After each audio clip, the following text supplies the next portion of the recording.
दोस्तों शुरू करने से पहले डिस्क्लेमर की वीडियो सिर्फ और सिर्फ एजुकेशनल पर्पस के लिए है, इन्वेस्टमेंट एडवाइस नहीं है। तो वीडियो को देखकर आप सीख सकते हो और इन्फॉर्मेशन को ले सकते हो। बाकी दोस्तों, इससे पहले वाले वीडियो में आज मार्केट क्यों गिरा उसके ऊपर बातचीत की है। जो रीज़न है वो काफ़ी बड़ा रीज़न है, आगे भी कंटिन्यू चलेगा। मार्केट उसकी वजह से और भी नीचे जा सकता है। सरकार उस रीज़न को हटाने के लिए क्या कर सकती है, बजट में क्या एक्सपेक्ट हमको रखना चाहिए, करना चाहिए, और क्या कुछ होगा वो हमने यहाँ पे डिस्कस किया है। अब दोस्तों आते हैं यूएस के बाजार पर। 300 पॉइंट्स नीचे है डाउ जोन्स। 0.61% की मंदी आप डाउ जोन्स में देख सकते हैं। यानी आज का जो हमारा मार्केट गिरा, साथ में यूएस का मार्केट भी नीचे है। नेस्डेक को भी देख लेते हैं, तो नेस्डेक में रिकवरी अभी देखने को मिल रही है। न्यूज़ को देखते हैं। यूएस के स्टॉक्स अभी नीचे है क्योंकि इंटेल का जो आउटलुक है वो डिसअपॉइंट कर चुका है इन्वेस्टर्स को। यानी वीक गाइडेंस, खराब गाइडेंस है। और जियो पॉलिटिकल टेंशन तो भी है ही मार्केट के अंदर, वो भी यहाँ पे मेंशन कर दिया है। साथ में आप देख सकते हैं इंटेल अभी के समय 16% क्रैश होता हुआ देखने को मिला है। साथ में एफआई की एक्टिविटी को देखें तो यहाँ पे 4000 करोड़ के आसपास की सेलिंग की है। बहुत ही नॉर्मल था। आज का फर्स्ट वीडियो अगर आपने देखा होगा तो आपने एक्सपेक्ट किया होगा कि एफआई ने काफ़ी अच्छा माल बेचा होगा, क्योंकि रुपीज़ नया लो लगा चुका है। बहुत प्रॉब्लम आएगी इसकी वजह से इंडियन मार्केट को, जो कि अभी के समय अपन फेस कर रहे हैं। अब दोस्तों बात करते हैं कंपनीज के रिजल्ट्स के ऊपर। काफ़ी सारी कंपनीज है जिनके रिजल्ट ओपन मार्केट में आए हैं, काफ़ी सारी कंपनीज के रिजल्ट आफ्टर मार्केट क्लोजिंग आए हैं। तो मंडे को भी रिएक्शन आपको देखने को मिलेगा। नुवामा देखते हैं, 2.5% के साथ में स्टॉक नीचे। शाम को 6 साढ़े 6 बजे के आसपास का रिजल्ट है। प्रॉफिट को देखने चले तो 2.54 बिलियन रुपीस का है, और 2.5 बिलियन रुपीस का पिछले साल की इसी क्वार्टर में भी था। रेवेन्यू के अंदर भी कुछ खास इंक्रीमेंट देखने को नहीं मिला है। प्रॉफिट के मार्जिन भी थोड़े से कम हुए हैं। तो रिजल्ट मैं कहूँगा ओके है, और इसकी जो वैल्यूएशन है वो अभी के समय अपने मीडियन के नीचे आ चुकी है। अब देखिए मार्केट अभी इस तरह का हो चुका है कि एफआईज अगर इन्वेस्ट करना चाहे तो भी नहीं कर सकते हैं। रुपीस कंटिन्यूसली गिरेगा, एफआई का इन्वेस्टमेंट भी गिरेगा और एफआई के रिटर्न्स भी कम हो गए। अगर स्टॉक प्राइजेस नहीं भी बढ़ते हैं तो भी एफआई को लॉस होगा। तो एफआईज ऐसे में कब इन्वेस्ट करेगी, या तो तब इन्वेस्ट करेगी तब जब स्टॉक्स डर्ट चीप प्राइस पे अवेलेबल हो जाए, यानी बहुत ही सस्ते में अवेलेबल हो जाए। 100 का जो स्टॉक है, यानी जो वैल्यू का स्टॉक है, वो 70 के डिस्काउंट पर यानी 30 की वैल्यू पे मिले, तब जाके एफआईज इन्वेस्ट करेगी, तब जाके पैसे बनेंगे। तो अभी यही देखना है अपने को कि कहाँ पे क्या है, किन की अर्निंग्स बड़ी है और किन के रिजल्ट अच्छा रहे। अगर किसी कंपनी के रिजल्ट अच्छे नहीं है, स्टॉक नीचे है, तो वो स्टॉक और पिटेगा। तो ये आपका फोकस होना चाहिए नंबर्स देखने के अंदर कि नंबर्स कैसे हैं, अच्छे हैं या खराब है। इसके नंबर्स का रिएक्शन कल देखेगा, एक्सपेक्टेशन का डेटा नहीं है। बाकी हाँ, वैल्यूएशन काफ़ी कम हो चुकी है। 3 का पी था, अभी के समय अपना जो मीडियन है, इसका जो मीडियन है 26, उसके नीचे आ चुका है। अर्बन कंपनी 4% के साथ में स्टॉक क्रैश आज के दिन, बाकी कंपनीज की तरह। और इसके रिजल्ट आए थे 3/29 पर। तो मार्केट को कुछ खास अभी रिएक्शन देने का मौका मिला नहीं। मंडे को मार्केट इसको रिएक्शन देगा। साथ में आप देखोगे तो कंपनी का नेट लॉस, यानी कंपनी नुकसान में आ चुकी है 212 मिलियन के, और 2.3 बिलियन रुपीस का प्रॉफिट था। तो प्रॉफिट से लॉस में, काफ़ी अच्छे प्रॉफिट से लॉस में, कुछ इन्वेस्टमेंट्स इसके गलत गए, उसकी वजह से कंपनी को लॉसेज झेलने को मिले हैं। एक स्टार्टअप कंपनी हम इसको बोल सकते हैं, न्यू लिस्टेड कंपनी हम बोल सकते हैं, जो जस्ट अभी लॉस से प्रॉफिट में आने की स्ट्रगल के अंदर है।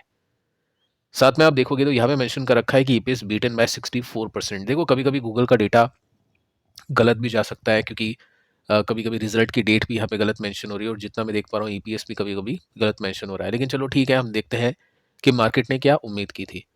मार्केट ने बेसिकली यहाँ पे उम्मीद की थी ईपीएस माइनस में पहुंचने की, 0.39 यानी लॉसेस की। तो मार्केट को जितना लॉस लग रहा था उससे कम लॉस हुआ है।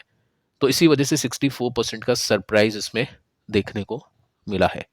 टेक्निकल सबके आगे देखते हैं एक साथ। सोना कॉम्स, इसके रिजल्ट आए हैं। रिजल्ट थे ओपन मार्केट के अंदर 3:12 के आसपास। रिएक्शन आप देख चुके हैं, 3% के साथ में स्टॉक नीचे जाके बंद हुआ, क्योंकि कुछ खास प्रॉफिट इसका इंक्रीज हुआ नहीं। जैसे कि आप देख सकते हैं यहाँ पे 1.5 बिलियन डॉलर का, सॉरी रुपीस का प्रॉफिट है, और 1.5 का ही पिछले साल में था। तो प्रॉफिट अनचेंज है। और प्रॉफिट के मार्जिन अगर मैं देखने जाऊँ तो प्रॉफिट के मार्जिन इसके घटे हैं, 27% से घट के 25% के ये हो चुके हैं। आगे चलते हैं, नेक्स्ट कंपनी को देखते हैं, पारस डिफेंस अगली कंपनी का नाम है। 4% के साथ में स्टॉक नीचे रिएक्शन में।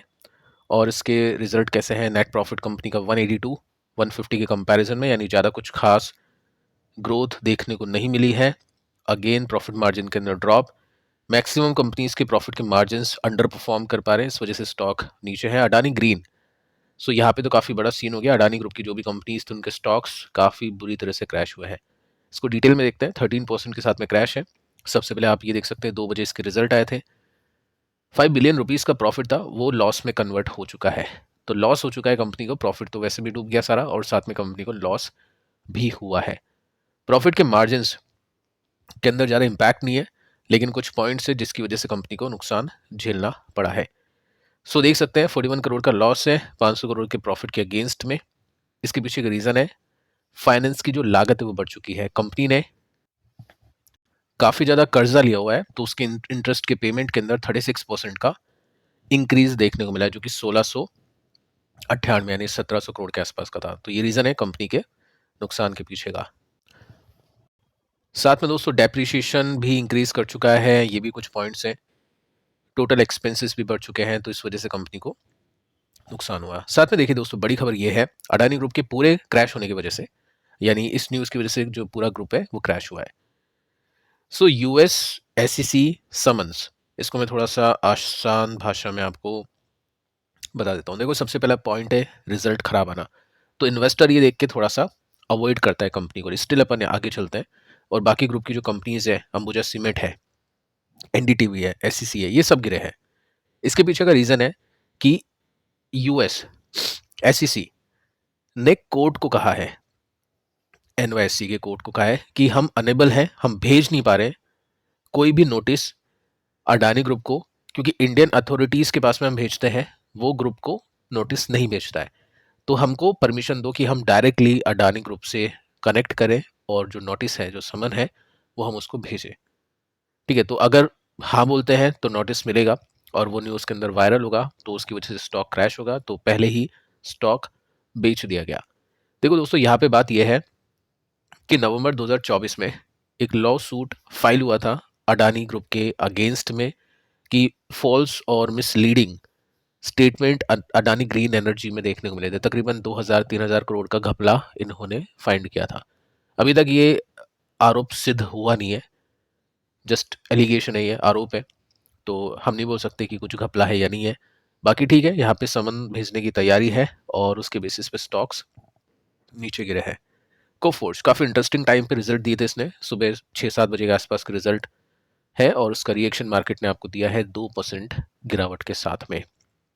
देखिए रिजल्ट कैसे उसको चेक करते हैं सबसे पहले, और मैं आपको यहाँ पे दिखा देता हूँ इसके रिजल्ट आसान शब्दों में। एक सेकंड में यहाँ पे, ठीक है यहाँ पे है नहीं, जस्ट हम यहाँ पे देखते हैं। सो रेवेन्यू कंपनी का है 4188 करोड़ का, 4206 करोड़ की एक्सपेक्टेशन थी, इन लाइन है, यानी कुछ खास चेंजेस नहीं है। इसके बाद में कंपनी के नेट प्रॉफिट पे आते हैं, 250 करोड़ का प्रॉफिट है 361 के कंपैरिजन में, तो ये मिस हो गया 30% के साथ में, लोअर देन एक्सपेक्टेड। मार्जिन को देखते हैं, स्लाइटली मिस है मार्जिन भी, 13.75 से घट के 13.4% का हो चुका है। ये एस्टिमेट है, यहाँ पे कंपैरिजन नहीं कर रहे अपन, एस्टिमेट के साथ में इसको देख रहे हैं, यहाँ पे नोट कर सकते हैं। सो रीजन क्या है प्रॉफिट के मिस होने का? क्यों के बेसिस पे प्रॉफिट गिरा है 33% के साथ में, क्योंकि वन टाइम चार्ज दिया है लेबर कोड की वजह से 118 करोड़ का, ये वन टाइम चार्ज की वजह से कंपनी का स्टॉक गिरा है और जो प्रॉफिट है वो ड्रॉप कर चुका है 33% क्यों के बेसिस पे। अब देखिए दोस्तों, गाइडेंस देखते हैं, ये सबसे इंपॉर्टेंट है देखना। यहाँ पे कंपनी ने फाइनेंशियल 26-27 के लिए अच्छा बोला है कि लार्ज डील पाइपलाइन में है।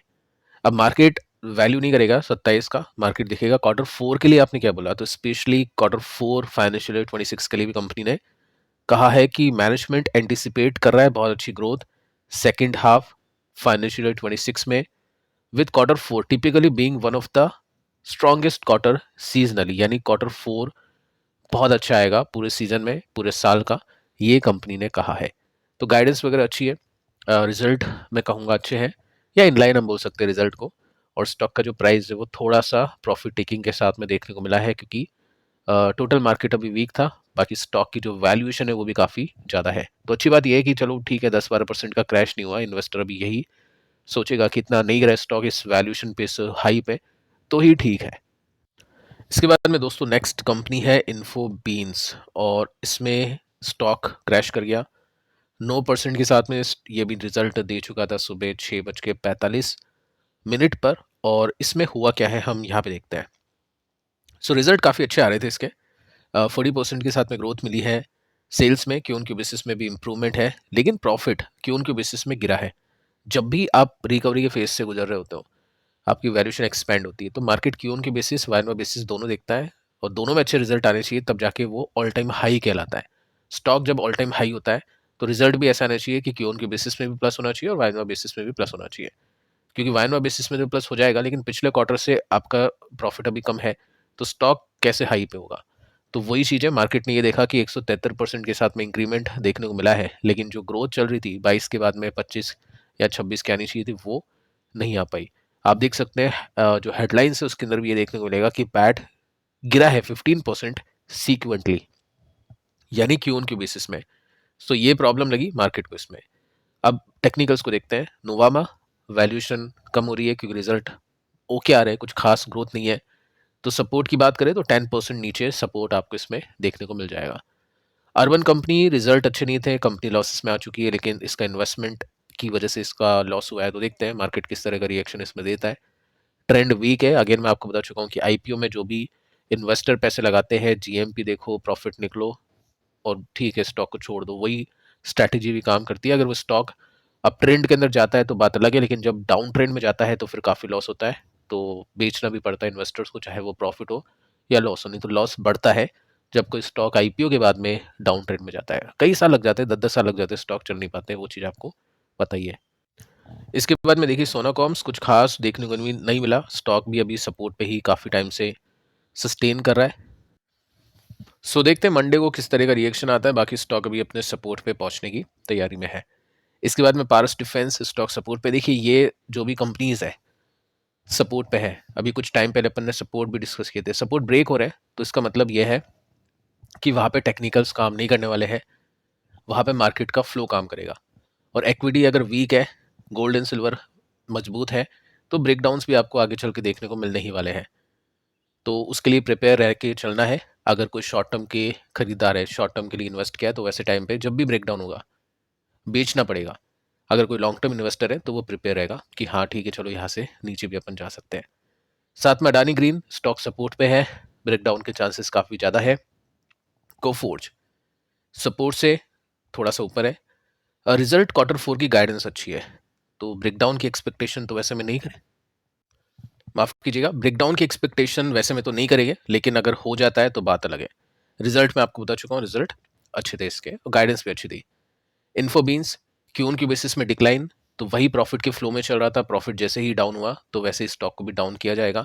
और जो भी प्रॉफिट टेकर है, ये सही टाइम होता है जब कंपनी का प्रॉफिट घूमता है तो अपने प्रॉफिट को बुक किया जाए। तो प्रॉफिट बुक करना भी आर्ट है, आपको पता होना चाहिए किस रीज़न की वजह से आपने लिया है। अगर आपने बैट की है प्रॉफिट के रीबाउंड की वजह से, तो वो जब होता है, जब तक चलता है, जब तक ठीक है, लेकिन जो आपका रीज़न है कंपनी के स्टॉक को खरीदने का वो नहीं रहता है, तो फिर स्टॉक से एग्जिट भी लेते हैं। बाकी फिलहाल दोस्तों इस वीडियो में इतना ही। पिछली वीडियो को आप देख लेना। मिलते हैं कल, तब तक के लिए शुभ रात्रि।